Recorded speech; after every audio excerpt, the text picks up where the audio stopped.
You thought you'd never see me again, didn't you? Well, too bad.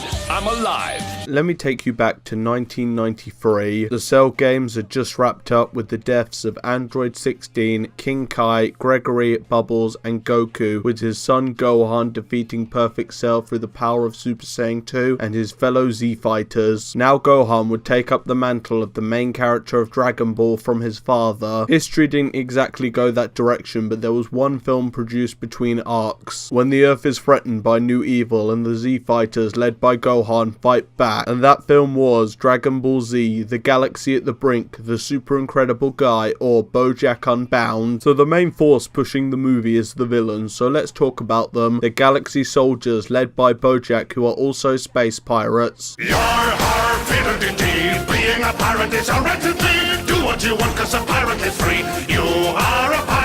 After Cell blew up King Kai's planet, they were released to continue to attack the universe. Out of the soldiers, the most interesting is Zangia. But being a female villain in Dragon Ball, apart from Android 18 and not becoming a good guy, instead being killed by Bojack himself to attack Gohan, was rare at the time. This was before Toa after all. Also, she is pretty hot, which she uses to her advantage against her opponents. Call the police and the fireman, I'm too hot.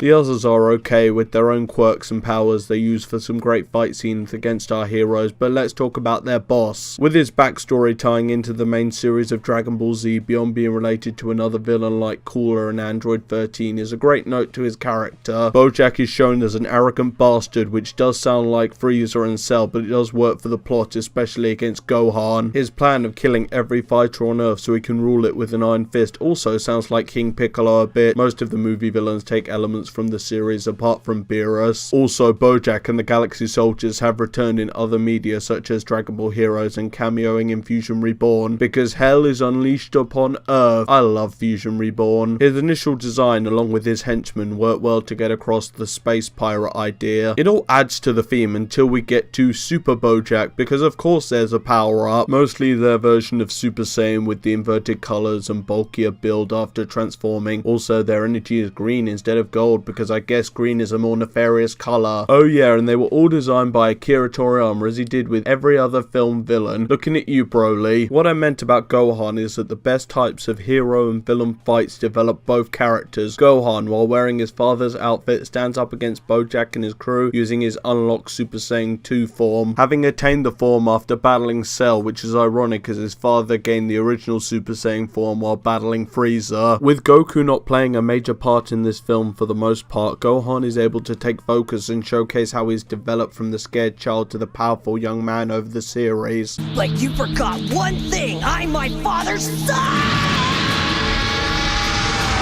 Bojack is shown as a cowardly individual who would discard his own soldiers to save himself, while Gohan takes him out single-handedly with a super Kamehameha. So you may be wondering what role Goku plays in this film. Well, being dead at the time, he travels with King Kai to the other world. They watch the events of the film from Snake Way like they're the audience. I see what they did there. Goku only impacts the plot when he saves Gohan from Bojack, which is kind of annoying as it flies in the face of what the film is about. It's just weird not having Goku and instead focusing on another character. Speaking of which, the other characters actually get to do something in this film, which is always a plus in a Dragon Ball film. One of the only good things about Bio Broly. This film does provide some unique fights for the Z fighters, including future Trunks. That is definitely a good thing due to Trunks being one of the best characters in Dragon Ball apart from Gohan. My only other criticism is that some of the background work in the early parts of the film is genuinely amazing from their specific locations, but the final battle takes place in a destroyed city. Never seen that before in Dragon Ball. For a point of comparison, look at Fusion Reborn. The backgrounds are rich with colour and wonder, which is a treat for the eyes, versus grey dull city that just gets more destroyed because epic final battle. So that's Bojack Unbound, and I think it's a pretty damn good film, especially a Dragon Ball one. While not my favourite, it continues character development from the series, has great fight scenes and a villain that pushes our hero to new heights, even though a lot of the developments in this film is undone by both the Buu Saga and Super. On its own, Bojack Unbound is one of the best Dragon Ball films. It's a hell of a lot better than Broly's Second Coming. If you like this video, please give it a like, subscribe, and hit that notification button for more content from yours truly. Also, follow me on Twitter through the link in the description. Cheers for watching. Yep,